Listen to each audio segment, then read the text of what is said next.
Assalamualaikum warahmatullahi wabarakatuh. Apa kabar Ananda semuanya? Semoga masih sehat ya. Nah, semoga masih semangat belajar dari rumah ya. Nah, kita sekarang masuk di materi ketiga dari pelajaran IPA semester 1 ini tentang pesawat sederhana. Mungkin pernah kalian mendapatkan materi ini di SD ya? Ya, sekarang kita pelajari lagi. Nah, seperti biasa, sebelum mulai, marilah kita buka dengan sama-sama membaca basmalah. Bismillahirrahmanirrahim. Nah, pesawat sederhana ini memiliki ruang lingkup materi.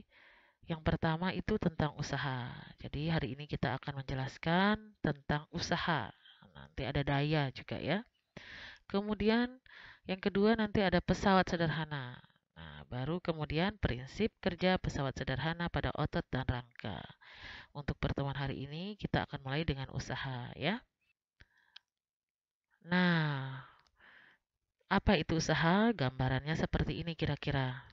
Kalau kamu ada tembok di sekeliling kamu, coba kamu dorong temboknya. Nah, dorong kuat-kuat. Terus dorong kuat-kuat. Bisa bergerak nggak temboknya? Ya nggak bisa. Meskipun kamu merasa lelah dan berkeringat, namun saat kamu mendorong tembok tersebut, tembok tidak akan bisa tetap tembok itu tidak akan bisa bergerak, dia akan tetap seperti itu, maka usahamu itu akan dinilai nol ya.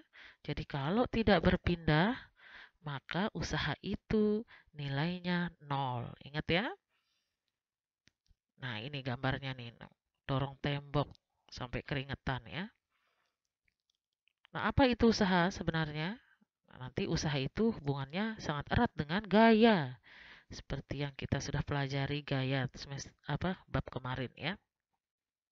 Nah, bagaimana cara menghitung usaha? Itu kita lihat sekarang. Kita lihat dulu. Nah, ada orang yang mendorong mobil. Sebelum memahami tentang usaha, kamu harus terlebih dahulu tahu tentang gaya. Kita sudah tahu kan gaya itu apa?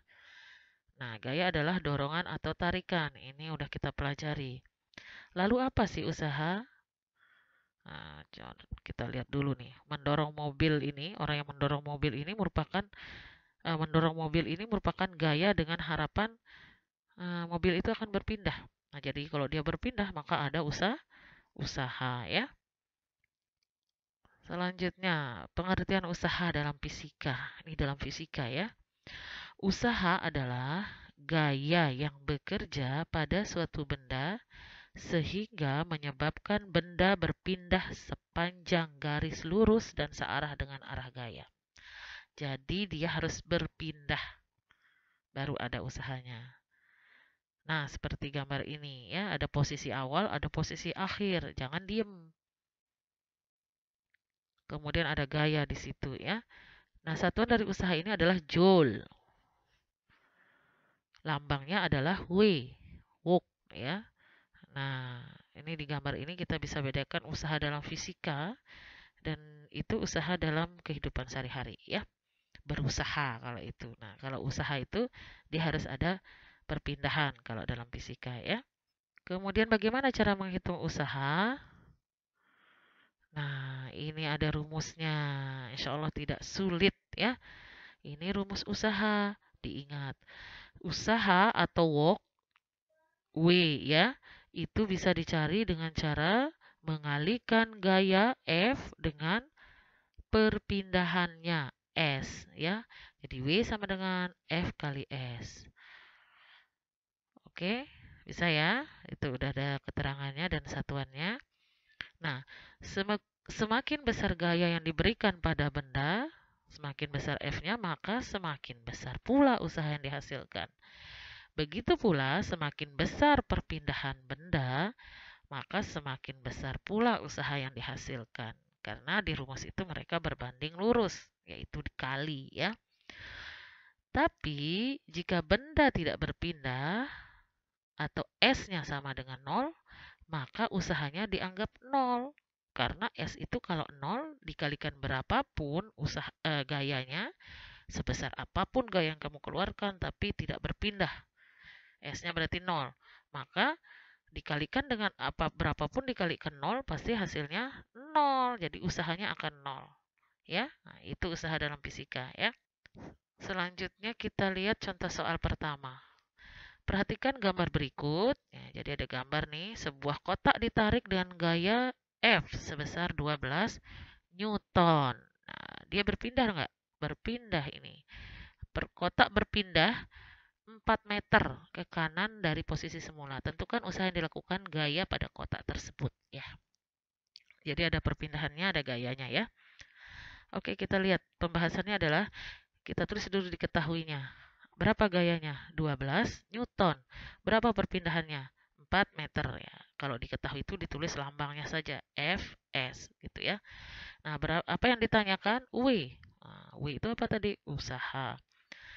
Nah, tinggal ditulis rumusnya. Usaha sama dengan gaya kali perpindahan atau W sama dengan F kali S. Boleh tinggal tulis aja F kali S gitu. W sama dengan F kali S. Masukkan angkanya. F-nya berapa? 12 Newton. S-nya berapa? 4 meter. Dikalikanlah hasilnya 48 Joule. Satuannya W ya. Joule. Oke, gampang kan? Oke, gampang. Selanjutnya, contoh soal kedua. Oke, biar tambah paham. Kita lihat. Yang kedua ini ada dua anak yang mendorong rak ya. Jadi ada perbandingan di sini. Lani mendorong rak dengan gaya sebesar 100 Newton sehingga rak tersebut berpindah sejauh 10 meter.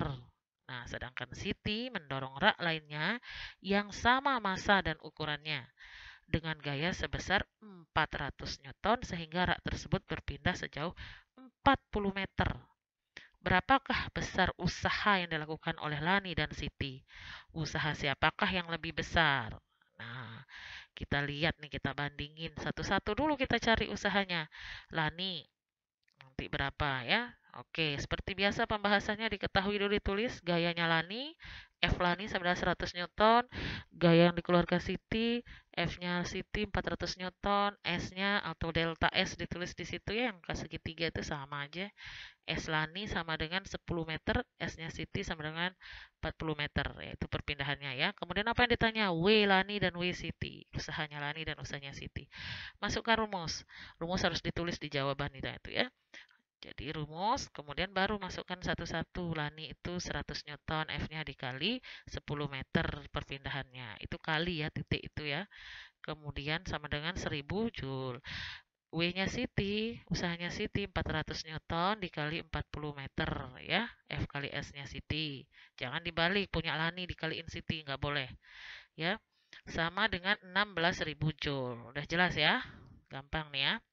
Nah, siapa yang lebih besar usahanya? Usaha yang dilakukan Siti lebih besar dari usaha yang dilakukan Lani. Ya, jelas lebih besar. 16.000 Joule dengan 1000 Joule ya. Lebih besar si Siti ya. Nah, selanjutnya sekarang siapakah di antara Siti dan Lani yang mengeluarkan energi yang lebih besar? Kalau tadi itu usaha, energi atau laju energi atau daya. Sebutannya nanti itu beda dengan usaha. Bagaimana cara mencari energi, laju energi atau daya ini dari usaha ini? Kita lihat. Nah, laju energi atau daya, lambangnya P. P ya, power. Ini kalau ini power. Daya atau laju energi adalah besar energi yang digunakan pada setiap detik. Nah, jadi bedanya dengan usaha ini ada waktunya. Kalau daya ini ya, per detiknya. Jadi nanti rumusnya tinggal dibagikan dengan waktu, usahanya dibagi waktu, ya. Ini dia rumusnya. P sama dengan daya sama dengan W dibagi T. Jadi untuk mencari daya kita harus tahu dulu usahanya. Usahanya harus kita temukan dulu. Kita udah tahu usahanya baru bisa dicari dayanya. Kemudian ada waktunya di situ ya. Nah, ini keterangannya. Daya satuannya watt, usaha atau W itu joule, T waktu time ya. Satuannya sekon. Nah, sekon itu detik ya. Sekarang kita contoh soal supaya paham. Contoh soal yang ketiga ya. Jadi untuk memahami apa itu daya ya, eh, yang digunakan oleh Lani dan Siti tadi yang sesuai pertanyaan tadi, kita lihat dulu soal selanjutnya. Jadi Lani memindahkan rak dengan usaha 1000 Joule tadi ya, dan dalam waktu 10 sekon. Nah, jadi di sini dituliskan waktunya 10 sekon.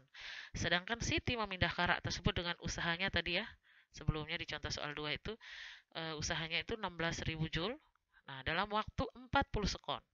Jadi ditambahkan waktunya di sini. Berapakah daya yang dikeluarkan Lani dan Siti? Oke, kita lihat perbandingan dayanya. Oke, kita sudah tahu daya tadi. W bagi T ya, daya. Maka tulis dulu tapi diketahuinya. W-nya Lani 1000 Joule, W-nya Siti 16.000 Joule. Waktu yang dibutuhkan untuk Lani itu 10 sekon, sedangkan Siti itu 40 sekon. Sudah jelas ya? Pertanyaannya adalah P Lani dan P Siti berapa? P-nya rumusnya W bagi T ya. Nah, sekarang masukkan angkanya. P Lani itu 1000 Joule untuk W-nya. Dibagi waktunya untuk Lani itu 10 sekon. Jadi Lani dengan Lani gitu ya. Jangan disilang tadi. Itu 1000 bagi 10 tuh 100 watt ya. Karena satuan dari daya atau P adalah watt. Kemudian untuk Siti 16.000 W-nya dibagi waktunya 40 sekon. Maka hasilnya adalah 400 watt ya. Nah, dari sini kita udah tahu daya yang dilakukan Siti itu lebih besar dari daya yang dilakukan Lani. 400 dengan 100. Kan lebih besar 400 ya. Nah, gampang kan? Sebenarnya tidak sulit ya membedakan antara apa itu usaha, kemudian cara menghitung usaha, kemudian apa itu daya atau cara menghitung daya ya. Insya Allah kalian pasti bisa. Nah, cukup sekian dulu Ananda semuanya. Terima kasih atas perhatiannya. Sampai jumpa. Wassalamualaikum warahmatullahi wabarakatuh.